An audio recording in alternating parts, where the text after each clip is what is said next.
Hello and welcome. You are listening to the Gay with God podcast, a safe place for us to share our stories and support one another. How long did we know? What challenges did we face? Did we lose our faith? When did we find our way back home?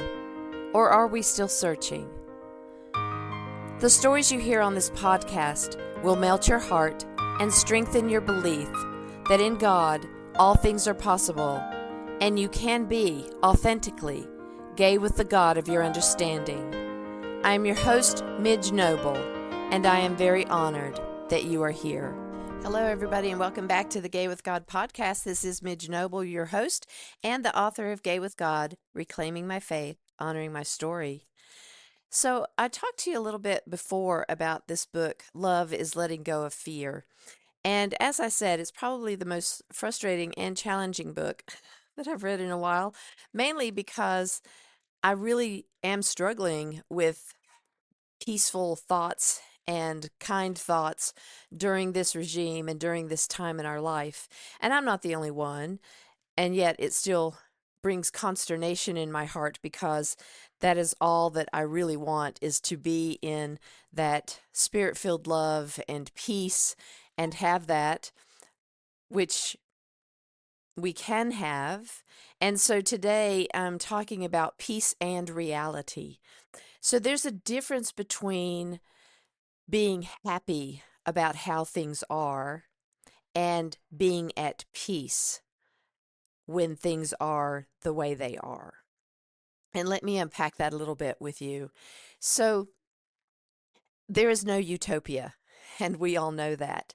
And because there's no utopia, there's always going to be challenges. There's going to be illness. There's going to be anger. There's going to be frustration. There's going to be disappointments. There's going to be job trials and differences of an opinion between workers and bosses and between neighbors, and all of those things are going to happen. The reality of our lives is that we are in constant motion, and everyone has their own path that they're walking on while we are intermingling with each other. Neighbors move out and neighbors move in, and the dynamic changes everything because you're used to a pattern of behaviors with each other, and there may have been some trust built between the previous neighbor, and now you have to relearn a new way of blending this neighborhood or the person next door. And it's sort of like one of those wind mobiles where everything is calm and nothing is moving and nothing is getting tangled, and then a wind blows in and everything starts to clink together and it sounds beautiful, and then it can go completely wrong if too much wind comes in and strings get tangled up and the clanking stops, and sometimes it just becomes a big old mess. Other times it flows beautifully and you're so happy to hear the sound, and then after the wind makes it blow a little bit and you get the beautiful sound, everything calms back down and you're back to some harmonious little silence. That's the way it is with people. So we're in our own reality. We're doing the best we can. You may have started with your morning devotion, maybe a yoga practice, maybe a meditation, and you're just feeling really blissful and happy. And then on your way to work, if you're driving to work, or even on Zoom, because Zoom can be just as frustrating when things shut down and you don't know what to do or whatever. But you're driving to work and you're loving the beautiful colors that are coming out. I noticed yesterday when I was driving, it was like, oh, it's almost like another fall, because as the leaves are coming out and as the flowers are coming up, the trees actually looked like they were beginning to bud the fall colors. And I say bud the fall colors because spring is budding, but yet the fall colors were very evident as I was driving yesterday. And so I was in a zone and I was feeling good about everything. And then all of a sudden, the car next to me that I was passing decided to come out of its lane. And I am turning the wheel, I'm honking my horn, I'm applying the brake, and it looks like I'm not going to get out of his way. And he doesn't seem to be reacting to my honking and swerving, and he still comes out.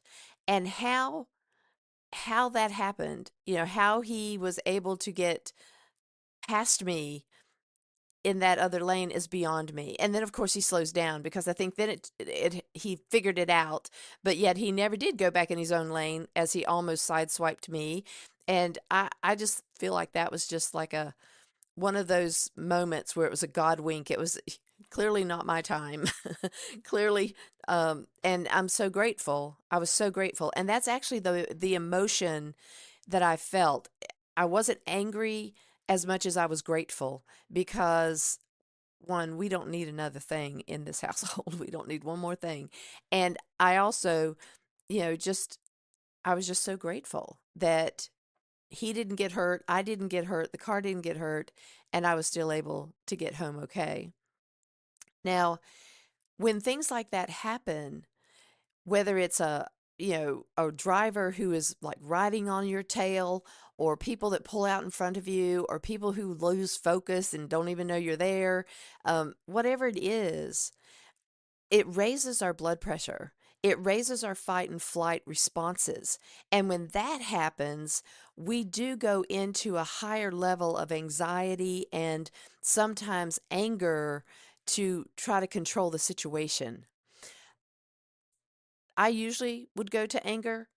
However, it scared me so badly, and I was so focused on just staying out of an accident that I didn't have time to be angry. I was surviving. And so sometimes when we're in that survival mode, we are not really processing information and we're not processing feelings. We're just reacting because that's the fight or flight. So I was in flight trying to get away from him. The fight comes where we have enough time to see what's happening in the situation and it ticks us off, and we go into that challenging mode, that fight mode where we're going to defend whatever we're defending. And right now, as a country, we're defending democracy. We're defending the rights of marginalized people, and we're defending our own constitution. And so we are in fight mode. However, one thing I'm learning in this frustrating but very good book called Love is Letting Go of Fear by Gerald Champolsky is that we can make decisions when we're in a place of calm. Let me give you an example of this morning. So this morning I went out on the deck and I was going down to let the dogs out. And while I was on the deck, I looked up and I saw the moon that's, I guess, going toward full. I don't know when it's actually full, but it's definitely growing and it's looking beautiful. Or maybe it was full and I missed it. But anyway, it was beautiful, but not quite a full moon. And I took that moment, and it was just so quiet this morning outside, and it was so peaceful.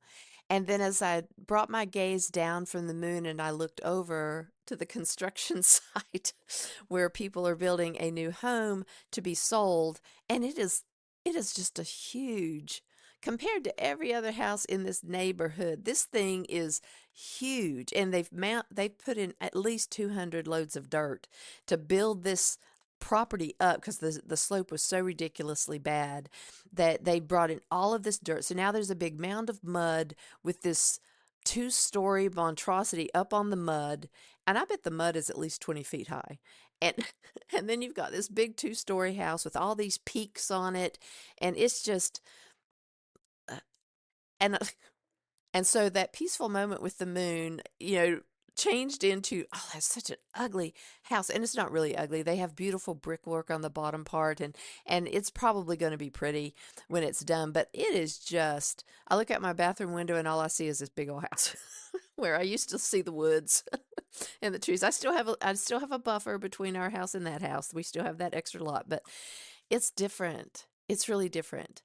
But in that moment, I tell you the story because in that moment, I went from peace to pissed in just a matter of seconds. And then I said to myself, I can choose peace. And I looked back at the moon and refocused my vision. Now, I can do that because that house is not necessarily a threat. They don't have guns. They're not going to, the house is not going to detain me. The house is not going to, throw me down on the ground. And I could return back to looking at the moon and choosing to not allow myself to go down that road of anger at this construction. So, when we talked last week about the neighbor that had his dog pooping in the yard, still working on that, but he hasn't been back yet. I think he doesn't live here, so he does come in, and when he does come in, it's an everyday thing, and then it may be a break. And so I'm grateful for the break at this point, that I've not had to think about him, see him, the dogs aren't barking, at him. They bark at other things, but not at him. So, but the plan is that if I make a mental decision that even that disrespect does not need to break me down into any kind of anger or consternation, that I can choose peace. So when we think about the world today, how would that how would that fit? How would it fit that I would choose peace while there's still reality? Because it's not peace or reality. It's always going to be the reality of the regime and the corruption and the disrespect from this administration. That is just the reality of life right now. Just as, you buying food from the grocery store and you get it home and it's bad, like it's spoiled, or, anything that happens in life. Like cars pulling out in front of you, or, neighbors dumping trash in your yard, or whatever it is. It's the reality of life. And I know that we could spend all of our time defending and trying to deflect and all of that, or we can spend time making choices that focus us back onto something peaceful. Like, what is going right? What is going right in our world? What's going right in our lives? We see so much news that is just clickbait, and so much of the bad stuff, which is still reality. I get it. It's still reality. We still need to defend. I get that. And there's still so many beautiful stories out there. If you go to my Facebook page, there is a Trinity Lutheran Church that their choir did a song about plowshares, and it was so moving. I cry every time I hear that. So I've played it several times, and I cry every time I hear it, because it's just so important. The words that lady sang was so important, and it's so relevant right now. It's so relevant, and it touched every person's pain. Well, maybe not every, but pretty much covered everybody's pain in some way or another. And I thought, wow, I'm focusing on this, and when I focus on that, it it moved me, and it brought a peaceful kind of moment for me, because it was such a loving prayer that they sang. And everything else on Facebook and Instagram and anywhere else you get your clickbait news, it all faded in the background because of that story.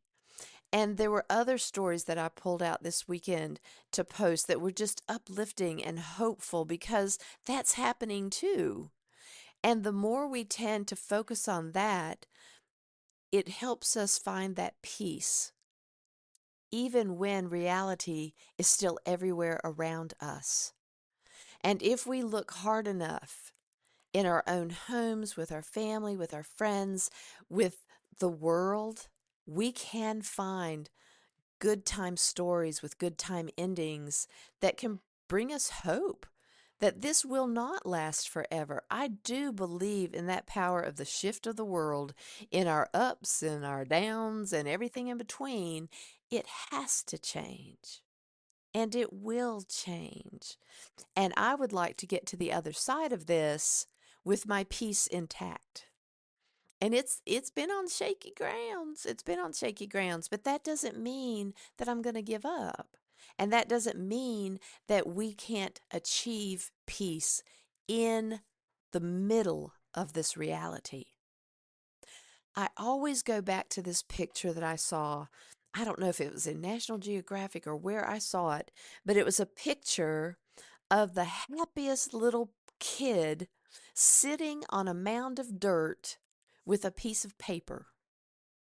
And I don't know what that piece of paper was or what they were doing with it, but it was something they were messing with, and they just laughed and giggled, and they were the poorest child I've ever seen. Filthy, no shoes, tattered outfit, just terribly poor.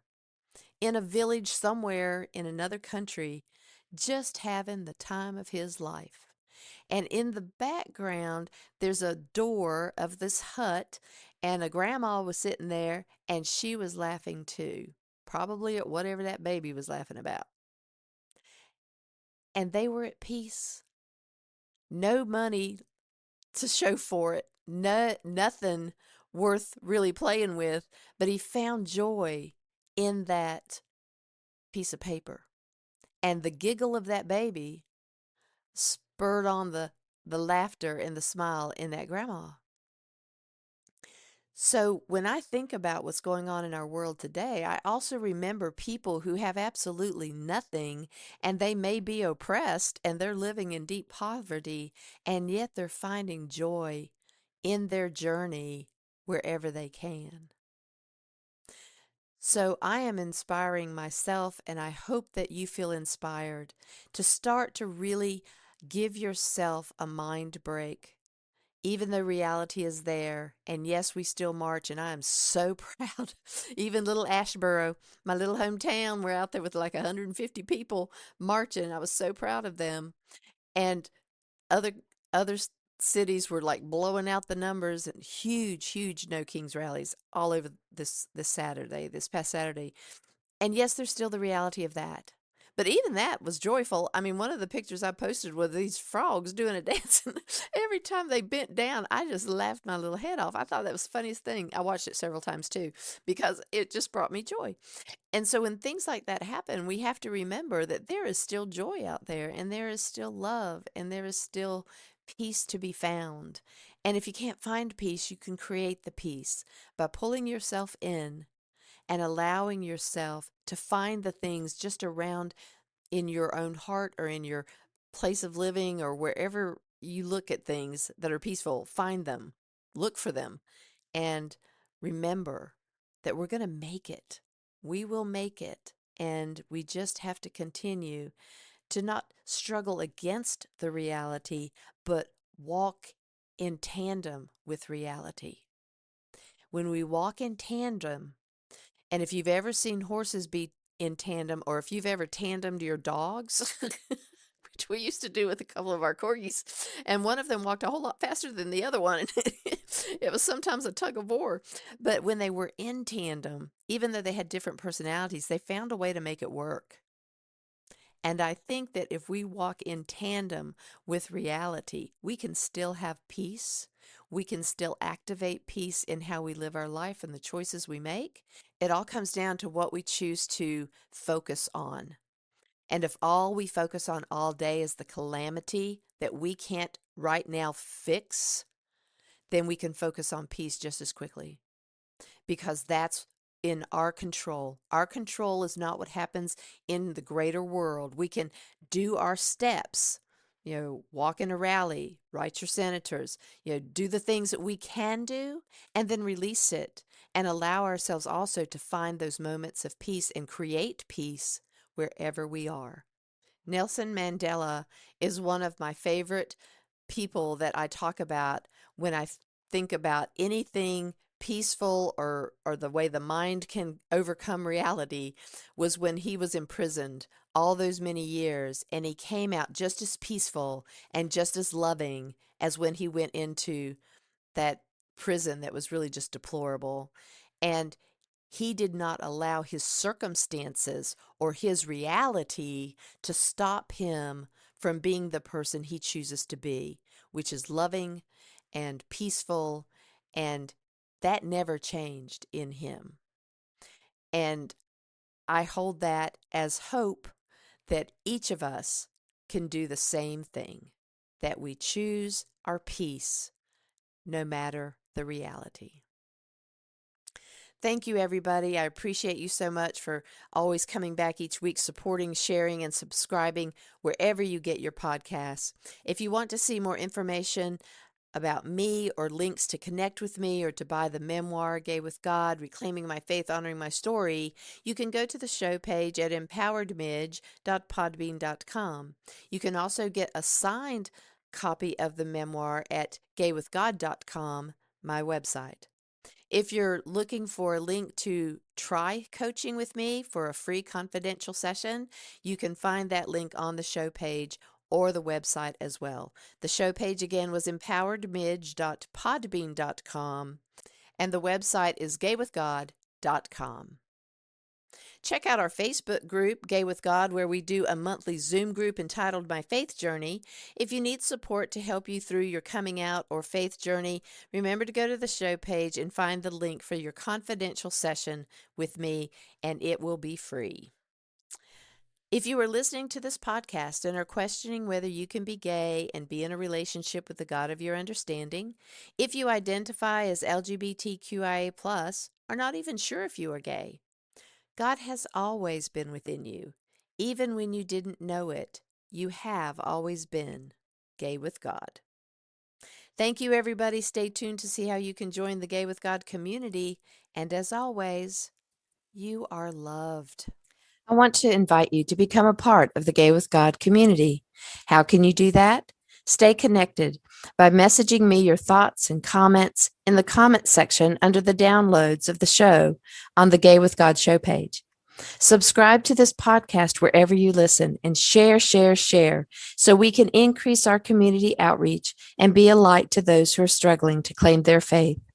Consider being a sponsor so I can highlight your service in our community. We are all worthy of respect and a relationship with the God of our understanding.